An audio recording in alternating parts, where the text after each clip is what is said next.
Pada episode 2 di anime tersebut, Yuki mengatakan sesuatu yang menarik, di mana ia menjelaskan kalau saudara kandung itu juga termasuk dalam bagian dari teman masa kecil. Di saat kebanyakan orang menganggap teman masa kecil dengan saudara kandung itu memiliki tempat yang berbeda, dan termasuk Masachika sendiri menganggap kalau kedua hal tersebut berbeda dan tidak bisa digabungkan. Tapi, apakah hal tersebut benar? Kalau sebenarnya, saudara kandung itu tidak bisa dianggap sebagai teman masa kecil. Kata dari teman masa kecil bisa kita pecah menjadi dua kata, yaitu menjadi teman dan masa kecil. Teman memiliki arti sebuah hubungan keakraban antara dua orang atau lebih dalam ranah yang sama, atau orang yang dapat kita ajak untuk bermain, memiliki hobi yang sama, atau kesukaan yang sama. Sedangkan masa kecil memiliki arti sebuah penanda waktu untuk sebuah kejadian yang telah terjadi di saat kita masih kecil, yang berlaku untuk menjelaskan kapan terjadi suatu peristiwa pada kata sebelumnya itu berlaku atau terjadi. Dengan kedua arti kata tersebut, jika kita coba gabungkan, maka arti dari teman masa kecil menjadi seperti ini.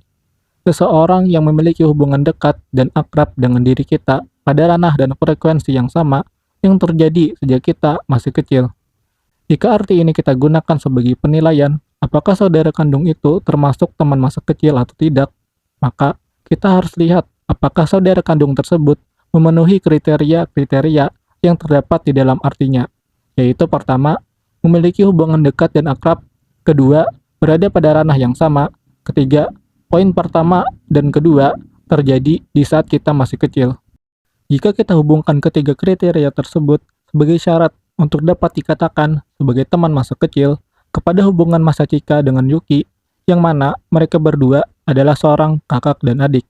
Maka, seperti yang dikatakan Yuki di anime tersebut, kalau ia cocok dan dapat dikategorikan sebagai teman masa kecil.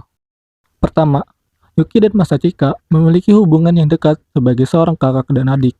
Itu dapat dibuktikan dengan bagaimana mereka dapat saling mengobrol secara leluasa tentang hobi dan hal lainnya secara lancar tanpa harus mendapatkan diskriminasi dan penolakan dari diri mereka masing-masing. Apalagi, Yuki suka baca komik genre romance dan incest, dan tanpa bersalah, ia mengatakan kalau komik tersebut adalah sebuah mahakarya di hadapannya Masachika, yang bukan penggambar hal-hal tersebut. Kedua, mereka berada pada ranah yang sama, yaitu sama-sama seorang otaku, di mana untuk Masachika, itu dapat dibuktikan di episode pertama, di saat ia menonton anime. Pembahasannya sudah saya bahas di video sebelumnya. Dan Yuki yang penyuka komik dan novel anime, terkhusus komik romance dan incest. Ketiga, pertemanan mereka sudah dimulai sejak mereka masih kecil. Karena mereka seorang kakak adik, sudah sewajarnya mereka akan bermain. Bayangkan seperti di dunia nyata, seorang kakak yang mengasuh adiknya. Hal tersebut juga terjadi pada mereka berdua, di mana mereka sudah akrab dan kesamaan mereka pada hobi dan kesukaan yang sama terjadi sejak mereka masih kecil. Dari interpretasi inilah dapat kita simpulkan kalau saudara kandung dalam konteks ini adalah Masachika dan Yuki, dapat kita katakan dan kategorikan sebagai bagian dari teman masa kecil. Tapi, mungkin kalian akan bertanya, bukankah saudara kandung itu harus dipandang dalam hubungan sedarah? Sedangkan, teman itu dipandang dalam ranah kecocokan dan kesesuaian diri kita dengan orang yang kita anggap sebagai teman. Jadi, mereka tidak bisa digabungkan karena mereka memiliki standar dan kategori yang berbeda. Inilah yang disebut sebagai teori dekonstruksi yang dijabarkan oleh Jacques Derrida. Pandangan ini merupakan sebuah kritik terhadap pandangan strukturalisme yang bersifat kaku, di mana sebuah kata atau kalimat yang kita pahami memiliki arti sebagaimana mestinya itu dipahami.